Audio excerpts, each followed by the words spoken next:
जय महाराष्ट्र। मी अक्षय महेश म्हात्रे, मुंबई विद्यापीठातून पदवीधर असून इलेक्ट्रिकल इंजिनियर आहे आणि येत्या पंचायत समितीला मी शिवसेनेचा अधिकृत उमेदवार असून माझी निशाणी आहे धनुष्यबाण। आदरणीय हिंदू हृदय सम्राट बाळासाहेब ठाकरे यांच्या शिकवणीप्रमाणे राजकारण हे पदासाठी नाही तर आपल्या मातीसाठी, आपल्या माणसांसाठी असतं। ही शिकवण मनात ठेवून त्यांच्या आशीर्वादाने माझ्या आई वडिलांनी केलेल्या निस्वार्थ सेवेच्या आणि त्यांच्याच मार्गावर चालत असताना मी केलेल्या समाजसेवेच्या, रुग्णसेवेच्या आणि या जनता जनार्दनाच्या आशीर्वादाच्या जोरावर आपल्या विभागाला एक नवीन ओळख देण्यासाठी, प्रभागाचा सर्वांगीण विकास करण्यासाठी, युवकांचा प्रतिनिधी म्हणून जनसामान्यांचे प्रश्न शासन दरबारी मांडण्यासाठी म्हणून मी या निवडणुकीला सामोरे जात आहे।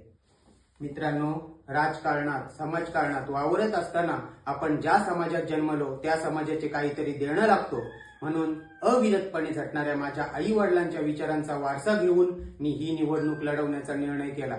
आपल्याजवळ कोणीही आला तरी निस्वार्थीपणे त्याची सेवा करायची, पक्ष, जात, धर्म न बघता त्याची सेवा करायची, हे त्यांचं तत्व आणि हेच विचार, हेच बालकडू घेऊन मी या क्षेत्रात आलो।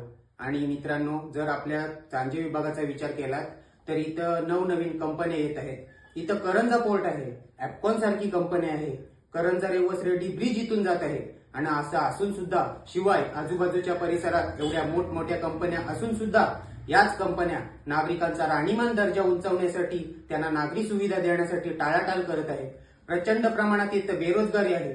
तसेच येथे निर्माण होणारे उद्योगधंदे असतील किंवा व्यवसाय असतील, यावर स्थानिक सोडून परप्रांतीयच नफा कमवत आहे। स्थानिकांना कुठेतरी तिथं डावलले जात आहे, म्हणून मी ही निवडणूक लढवतोय। मित्रांनो, आपल्या नागरी सुविधा, आपल्या आवश्यक अशा सुखसोयी जसे रस्ते, शिक्षण, आरोग्य, शुद्ध पाणी आणि ड्रेनेज यांसारख्या सुविधा पूर्ण करण्यासाठी कोणीतरी शासकीय, प्रशासकीय आणि सामाजिक ज्ञान असलेला नेता इथं आवश्यक आहे। मी नेता नाही, मी तुमच्यातलाच एक आहे, तुमच्यातलाच एक युवा आहे। मी युवा प्रतिनिधी आहे, कामाची शिस्त असलेला, सातत्य असलेला एक माणूस आहे, सामान्य कार्यकर्ता आहे। आपण मला एक संधी द्यावी, नक्कीच मी विकास करीन। आपण दिलेले बहुमूल्य मत मी ऋण समजेन आणि या ऋणाची परतफेड विकासाने करेन। आपण मला एक संधी द्यावी, गावचा माणूस म्हणून, आपला माणूस म्हणून संधी द्यावी। या संधीचं सोनं केल्याशिवाय मी राहणार नाही। मित्रांनो, मी पैसा वाटणार नाही, कारण माझ्या एवढा पैसा नाही। समोरचे उमेदवार मोठे आहेत, हो नक्कीच पैशाने ते मोठे आहेत, पण मी तुम्हाला काम देईन, मी तुम्हाला वेळ देईन, तुमच्यासाठी नेहमी अवेलेबल असेल, तुमच्यासाठी कधीही हाकेला धावेल आणि तुमच्यासाठी, या विकासासाठी मी कधीही अवेलेबल असेल, हीच तुम्हाला ग्वाही देतो।